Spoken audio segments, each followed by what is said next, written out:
Well, firstly, Kim, thank you so much for taking the time out to speak to us today, because I know how incredibly busy you guys are, and yourself, of course. These days are not the least busy in the week, that's for sure. Okay. So, firstly, how long have you been Executive Director, is it, of FSC? I've been Director General since 5 years now, so I'm now on 5 years and 12 days. Right. Congratulations. Thank you.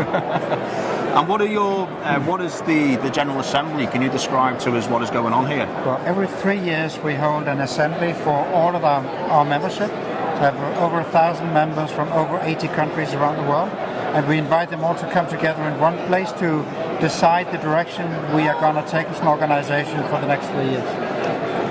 And how many members are there of the FSC?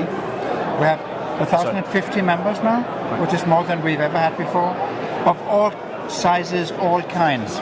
We got them in 3 chambers, so environmental members, big organizations like Greenpeace or WWF or the National Wildlife Federation, but also individuals who have an environmental mindset.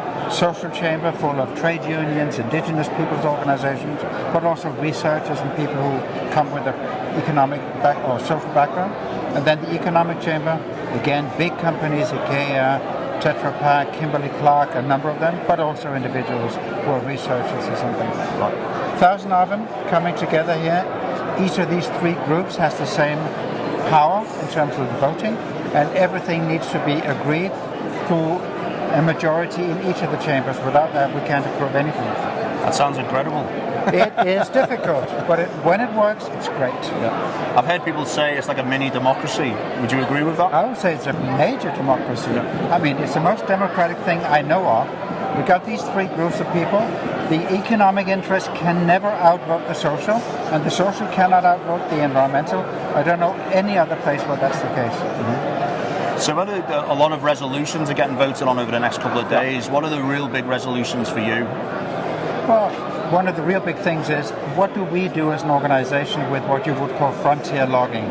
The logging in the areas that are the last remaining big untouched forest wildernesses in the world. What are we going to do about those? We had a motion passed at the last General Assembly about that, strongly backed by Greenpeace and other green organizations. Now 3 years later, we've come to see, what is it that we can actually do? How do we engage others in that conversation? What do we mean by no logging? Is it absolutely no logging, or could we allow some very mild, soft kinds of logging for indigenous peoples, for local communities? How's that going to work out? And now we're going to get to that next level of definition. How do we do with these areas? Right. FSC 2020, could you briefly describe that to us, please? Well, we want to be relevant. We want to be relevant to the world and to the problems that the world's forests are facing. We know we are that already, but we're not relevant enough for tropical forests. We still see massive amounts of tropical deforestation, and we don't have enough certified forests in the tropics. We're also not relevant enough for smallholders. Those people, either communities or individuals or families, who have small plots of land. Very, very important for biological diversity, very important for watershed management, carbon, but not enough of them are certified. And those are 2 of the big challenges that we're facing. And FSC 2.0, what does that mean? Well, like many other organizations, we come from a past based on paper documentation. It is a bit old-fashioned, and we are a bit old-fashioned. This big democracy that we have doesn't make us very, very quick, because you need the majority in all chambers to be able to move in new directions. I think we've now come to the time we say, look, paper's too old-fashioned. Paper's great in many ways, but to document what you're doing, there are other ways of doing it. So getting that sort of digital information system to work from the forest through Earth observation or clones or drones, whatever the case might be, to the final product on the shelves in the supermarkets, we want to be able to document that trail. Right, thank you. What are the big challenges ahead, do you think?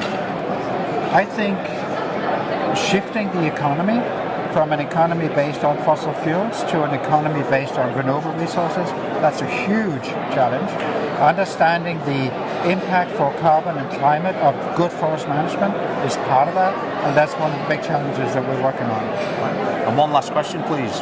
If you had a magic wand, what would you do? Ooh, if I had a magic wand, I would make sure that the enabling conditions in tropical forests became so that local communities and people could actually do the right thing, and we will help them do it. All right. Well, listen, Kim, good luck, and once again, thank you for your time, sir. No, thank you a lot. Thank you. Good.